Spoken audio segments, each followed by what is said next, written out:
నమస్తే welcome to our channel. నేను ప్రియా కౌశిక్. ప్రస్తుతం మనతో పాటు సీనియర్ జర్నలిస్ట్ కిరణ్ పోల్దాస్ గారు ఉన్నారు. వారితో మాట్లాడదాం. హలో సార్, నమస్తే. హాయ్ అండి, నమస్తే అండి. సో ఇండియాకి ఒక బిగ్ షాకింగ్ అనుకోవచ్చు. నిన్న ఒక్కరోజే 18,000 మెంబర్స్ ని అక్రమ వలసదారులుగా భావించి ఇండియన్ స్పెషల్ ఎయిర్ క్రాఫ్ట్ పెట్టేసి పంపించేశారు. సో చాలా షాకింగ్ అనిపిస్తుంది. ఎందుకంటే ఎంతో మంది పిల్లలు, ఐ మీన్ అక్కడ స్టూడెంట్సే ఉన్నారా ఇంకెవరు ఉన్నారా అనేది కన్ఫర్మేషన్ లేకపోయినప్పటికీ అంతమంది ఎంతో ఆశలతో అక్కడికి వెళ్తూ ఉంటారు. సో వాళ్ళనందరినీ పంపించేశారు. దీన్ని ఏ విధంగా చూడాలి అని అంటారు? అంటే అక్కడ ఉన్న వాళ్ళకి ఏంటి, వాళ్ళ పరిస్థితి ఏంటి నెక్స్ట్, అండ్ ఇక్కడ వచ్చిన వాళ్ళది ఏంటి నెక్స్ట్ భవిష్యత్తు?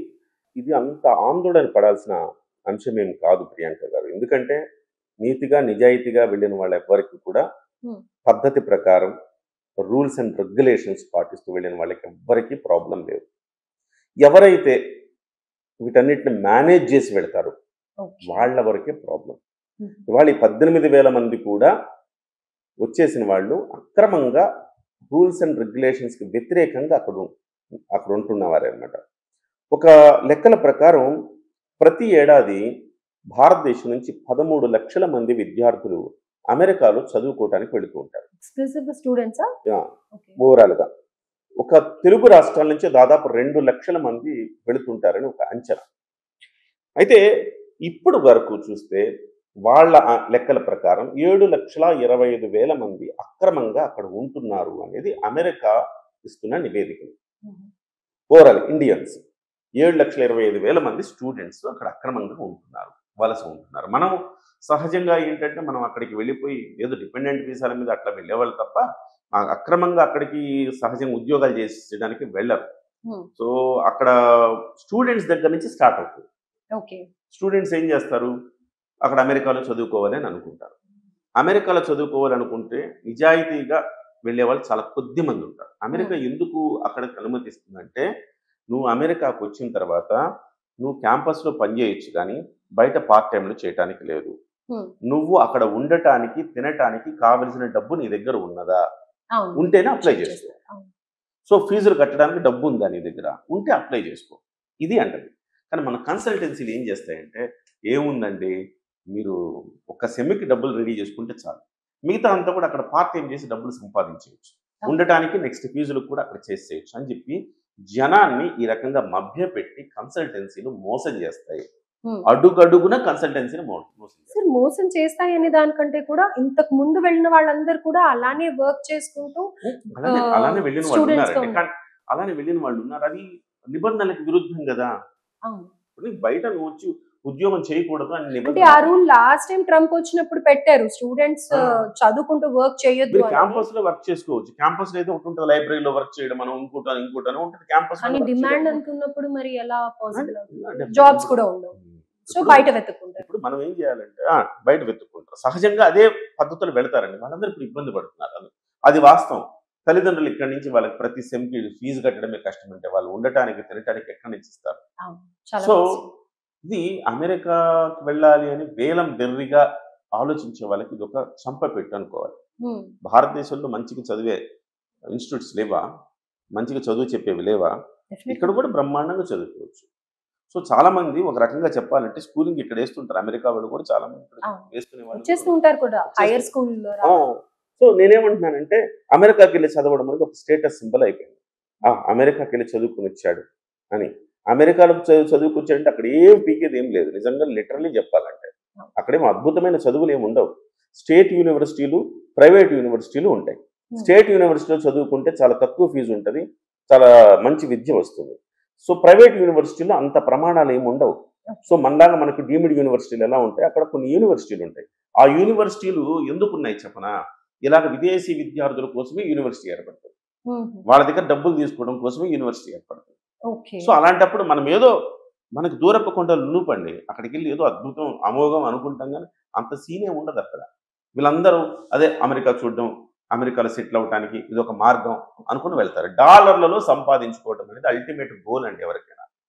సో అక్కడికి వెళ్తారు, వెళ్ళిన తర్వాత ఏం చేస్తారు, చిన్న చిన్న పార్ట్ టైంలు చేసుకుంటే ఆ కోర్స్ పూర్తి చేస్తారు. ఆ కోర్స్ పూర్తి అయిన తర్వాత 2 ఏళ్ళు 3 ఏళ్ళు కోర్స్ పూర్తి అయిన తర్వాత అక్కడే ఉద్యోగాలు వెతుక్కుంటారు. అక్కడే ఉద్యోగాలు వెతుక్కుని అక్కడే సెటిల్ అయిపోదామని అనుకుంటారు. కానీ అక్కడ నిబంధనలు అడ్డొస్తాయి. సో మీరు చదువుకోవడం అయిపోయిన తర్వాత కొంతమంది ఏమో చదువుకోవటానికి వెళ్ళి బయట పనిచేసే వాళ్ళు ఉంటారు. అక్కడ వరకు ఓకే, అనుమతించవచ్చు. కానీ ట్రంప్ అది కూడా అనుమతించట్లేదు అని చెప్తున్నారు బయట కూడా. సో ఆ తర్వాత నీ చదువు అయిపోయిన తర్వాత అక్కడేం పని? అక్కడి నుంచి వచ్చేయాలి కదా. రాకుండా అక్రమంగా ఉంటుంటారు వాళ్ళే వీళ్ళందరూ. ఓకే. సో అక్రమంగా ఉంటున్న వాళ్ళే ఇప్పుడు తీసుకొస్తున్నారు. ఒక రకంగా మనం అమెరికాని ఇవాళ తప్పు పడతామేమో కానీ ఒక రకంగా ఆలోచించండి, బంగ్లాదేశీయులు మన దేశానికి వలస అక్రమంగా వస్తే మనం ఎంత బాధపడుతున్నాం. డెఫినెట్‌గా అవును.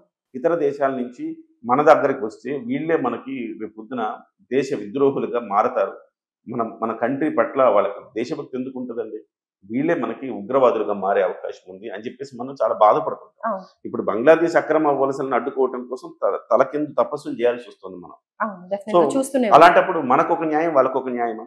అంతెందుకండి, తెలంగాణలోనే ప్రశ్నిస్తారు కదా. మొన్నటి వరకు ప్రశ్నించారు కదా తెలంగాణలో. తెలంగాణ ఏర్పడేంత వరకు మా నీళ్లు, మా ఉద్యోగాలు, మావి అన్ని దోచుకుంటున్నారు. పక్క రాష్ట్రం, మనమంతా ఒకే దేశంలో ఉన్నాం, పక్క ఒకటే రాష్ట్రంలో ఉన్నాం, పక్క ప్రాంతం వాడు ఇక్కడ దోచుకుంటున్నాడని మనం ఎంత గగ్గోలు పెట్టాం. తెలంగాణ వచ్చేంత వరకు అదే పెద్ద సెంటిమెంట్ అయింది కదా. అవును. మరి అటువంటిప్పుడు అమెరికా వాళ్ళు ఆలోచిస్తే తప్ప, ఇట్లా అక్రమంగా ఉండదురా, మా ఉద్యోగాలన్నీ మీరు వచ్చి కొట్టుకుపోతున్నారు, మీరు రోజుకి $15 ఇవ్వాలి, ఒక గంటకి $15 ఇవ్వాలనేది మినిమం వేజ్ బోర్డు చెప్తుంది. సో మనకు మినిమం అంటే ఉపాధికి ఇంత ఖచ్చితంగా ఇంత ఇవ్వాలి, ఒక కూలీ అని ఉంటుంది కదా. అట్లా వాళ్ళకు కూడా $15 అనేది గంటకి ఇవ్వాల్సి వస్తుంది. రైట్. కానీ మన ఇండియన్స్ వెళ్ళి ఏం చేస్తారు, నాకు $10 ఇచ్చినా చాలండి నేను చేసేస్తాను అంటారు. అవును. సో వాళ్ళ ఉద్యోగానికి దెబ్బ అంటే కొట్టినట్టే కదా మనం. దీనికి సంబంధించి గతంలో కూడా చూసినట్టయితే అక్కడ స్టూడెంట్స్ ఇదే రివెంజ్ పెంచుకొని ఎంతో మందిని క్రైమ్ చేసి షూట్ చేసి ఆన్ ది స్పాట్ చంపేసిన ఘటనలు ఎన్నో చూసాం మనం. సో ఈ సో డెఫినెట్ గా వాళ్ళకు కూడా అదే కన్సర్న్ ఉంటుంది. yes. అరే మాకు రావాల్సిన జాబ్స్ రావట్లేదు అని.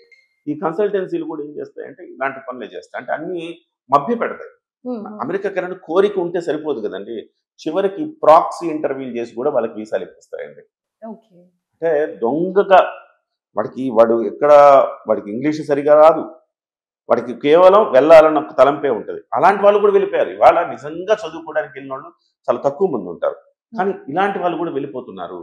ఇది ఖచ్చితంగా వాళ్ళకి ఇబ్బంది కలిగిస్తుంది. సో ఇవాళ ట్రంప్ తీసుకున్న నిర్ణయాన్ని మనం ఆ దేశ పౌరుడిగా మనం ఆలోచిస్తే అది కరెక్ట్ నిర్ణయమే. అవును. మనకి కొంచెం పెయిన్ అనిపించవచ్చు, మన తమ్ముళ్ళు, మన చెల్లెళ్ళు, మన అక్కలు, ఇలాంటి వాళ్ళందరూ మన పిల్లలు వెళ్తా ఉన్నారు కాబట్టి అయ్యో మన పిల్లలకి నష్టం జరుగుతుంది అని మనం అది కూడా భావించాలి. ప్రాపర్ గా వెళ్ళిన వాళ్ళకి ఇలాంటి ప్రాబ్లం లేదు. వాళ్ళకి ఏం ప్రాబ్లం లేదు కదా. సో ఇట్లా వెళ్ళిన వాళ్ళకి సో ఇప్పటికైనా మనం ఆలోచించాలి. అమెరికా అనేది వేలం బెర్రిగా అమెరికాకి వెళ్ళిపోవాలి, మనం అమెరికాకి వెళ్ళిపోవాలి అనేది కాదు. నిజంగా మీకు విద్వత్తు ఉంటే ఇక్కడ చూపించండి, ఇక్కడ మీరు ఇన్వెన్షన్స్ చేయండి, ఇక్కడ ఉండి భారతీయ సంపదను పెంచండి. సో ఇప్పుడు మీరు బ్రెయిన్ డ్రైన్ ఎంత అవుతుందండి మనకి? చదువుకోవడం అంతా మన యూనివర్సిటీలో చదువుకుంటారు, డబ్బులు ఎక్కడియండి? సో మనకి యూనివర్సిటీలో చదువుకుంటుంటారు చాలా మంది, మనకు గవర్నమెంట్ చదివిస్తుంది ఇక్కడ. ఐఐటి మద్రాసులోనూ ఇంకో దగ్గర చదువుతాడు, వాడు వెంటనే చదువుకోగానే హైయర్ స్టడీస్ అని అమెరికాకి వెళ్ళి అక్కడ సెటిల్ అయిపోతాడు. అది ఎక్కడ చోద్యం? అంటే నువ్వు ఇక్కడంతా చదివించి నీ కోసం గవర్నమెంట్ స్పెండ్ చేయాలి, నీ మేధో సంపదనంతా అమెరికాలో ఉపయోగిస్తావు, నష్టం కదా భారతదేశానికి. ఇది ఒక రకంగా దీన్ని అరికట్టడం భారతదేశానికి ఒక రకంగా లాభం కూడా. నష్టమని ఎలా అనుకుంటాం మనం? కాబట్టి నిజాయితీగా వెళ్ళిన వాడు నిజంగా చదువుకోవడానికి కొన్ని కోర్సులు ఉంటాయండి, వాళ్ళకి ఆప్షన్స్, ఆ కోర్సులు చేసిన వాళ్ళకి అమెరికాలో మాత్రమే ఉంటుంది అవకాశం ఉద్యోగం చేసుకోవడానికి. ఫార్మ్ డి లాంటివి ఉన్నాయండి, ఇక్కడ అంత ప్రాచుర్యం లేదు ఫార్మ్ డి లాంటి వాటికి. సో ఖచ్చితంగా మీకు అక్కడికి వెళ్ళాల్సింది, అమెరికా లాంటి చోట్లకి వెళ్ళాల్సింది. కానీ ప్రతి వాడు వెళ్ళిపోతున్నాడు కదా ఇవాళ. అదే ఇక్కడ ప్రాబ్లం వస్తుంది. వేలం బెర్రి అనేది తగ్గించుకోవాలి. అమెరికా వ్యామోహం తగ్గించుకోవాలి ఇప్పటికైనా. సో అమెరికాకి మనం దేనికి వెళ్తున్నాం పర్పస్, H1B వీసాలు ఎంతమందికి వస్తే అంతమంది నిజాయితీకి వెళ్ళండి అంతే తప్ప ఇట్లా అక్రమ వలస వెళ్తే వాళ్ళకు కూడా పెయిన్ ఉంటుంది కదా.